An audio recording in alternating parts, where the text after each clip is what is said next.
I think sort of in about 40 years' time, it would have moved on quite a lot, and maybe sort of more focused around maybe robots and sort of very sort of human-like robots who would have the same reactions as a human would do. And maybe further research into cures for cancer or diseases. I'm not sure if they'll actually discover the cure for them, but maybe progress into what they know already.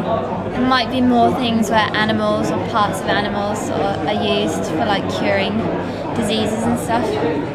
Well, I was thinking about the rate of computers advancing. I think 2050 we're probably going to see more quantum computers coming around, and that would be cool, given they're shrinking so much. I haven't really thought about science in the future, but I suppose it'd be nice to see it more involved in politics. If politics is going to make decisions about stuff like fuels, it'd be good to have science behind that, along with healthcare. I think we could also see an increase in these teleporting. So I think currently we're able to move something like an electron between two machines. It'd be good to see that improve. Well, science is moving on at such a rate that I think it's going to be very difficult to predict, but in the general area, I'm hoping and expecting as well more on fuel and medical research, although that could be just about anything really, with how quickly everything's moving on. I think we'll see a lot more sort of virtual online science happening. I think we'll see, for example, lots more scientific meetings and scientific interaction happening online rather than in real life. And I think that we'll see a lot more science that's done by kind of mathematical modelling and computing, bioinformatics. I think those things will have grown massively. I think we'll see a lot more about genetics, and we'll know more about why people get one-time conditions like heart disease and cancer, and be able to pick those up a lot earlier. Something to do with fuel and renewable resources, because according to the government, fuel's going to run out by 2050. That's probably the biggest change, isn't it? Energy is the biggest kind of problem that we're going to face next.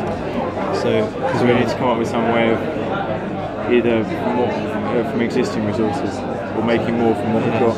Hydrogen fuel cells, like kind of the next big thing. I don't know if that'll be 50 years or so, but that's, and also climate engineering, I think as well, to an extent, because with all that CO2 is being put in the atmosphere, and it's, some of the ideas are like really interesting, like kind of cultivating algae on like a really large scale, or genetically modifying plants to like maximise their photosynthesis, things like that, to kind of just remove the carbon dioxide back out of the atmosphere. I think something to do with food as well, because if the population grows to 10 billion like it's supposed to, then we're going to run out of food pretty quickly. So genetic modification of like crops and things like that. And also fertilisation and ways to kind of make land that may not be usable or fertile at the moment, but ways to make that fertile and successful farmland. Because I mean, if you think in Africa, there's a whole lot of land, but it's not being used, and possibly like with new technologies coming along, that's drought-resistant crops and things like that. So the next big thing.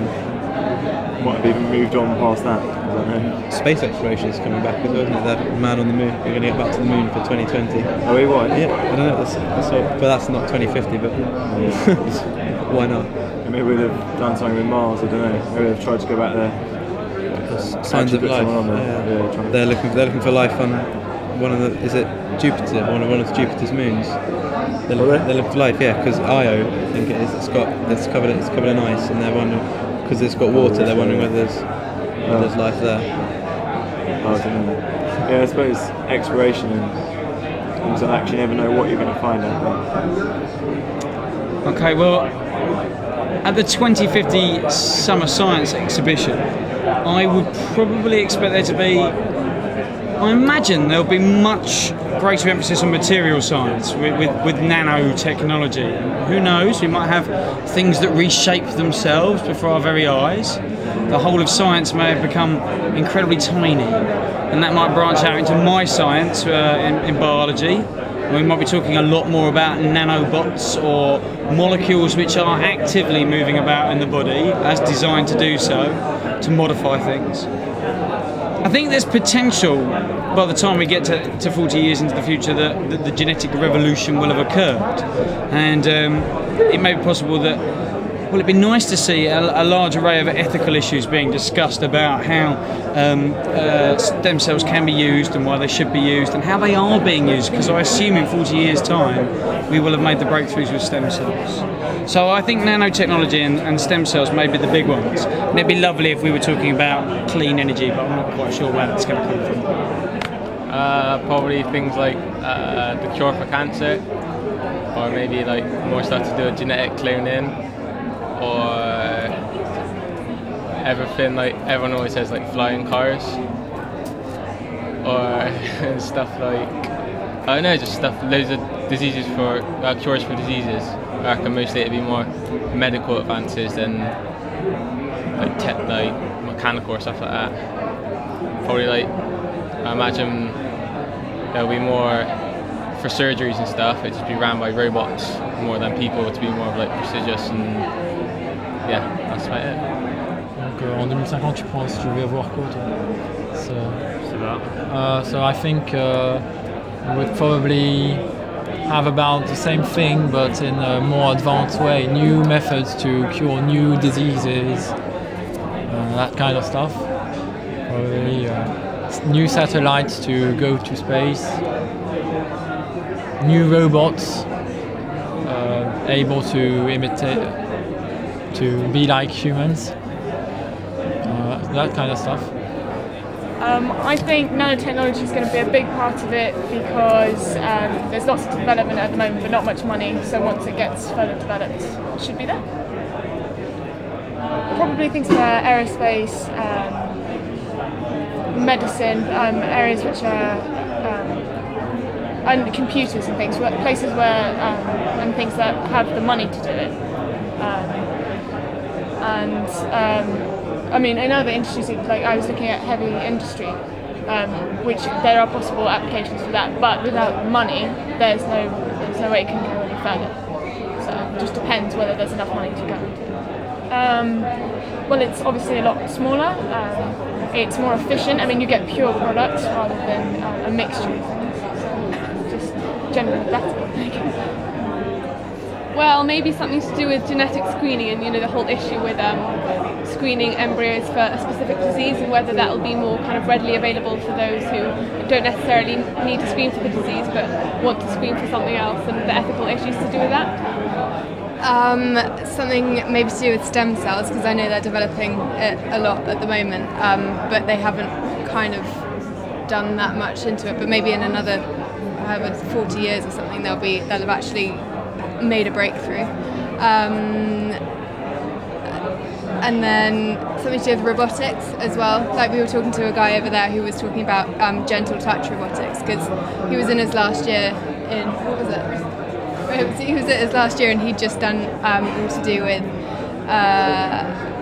what was it? It was like big robots, wasn't it? Yeah, no, it wasn't. It was to do with like when they used them in landmines and stuff. And going in, and they had a big bear. I think they were making a big robotic bear who went in to go and save all the casualties.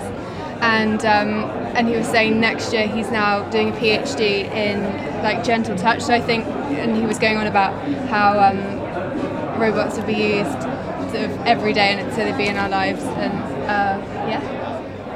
Probably large advances in the way technology helps with medicine.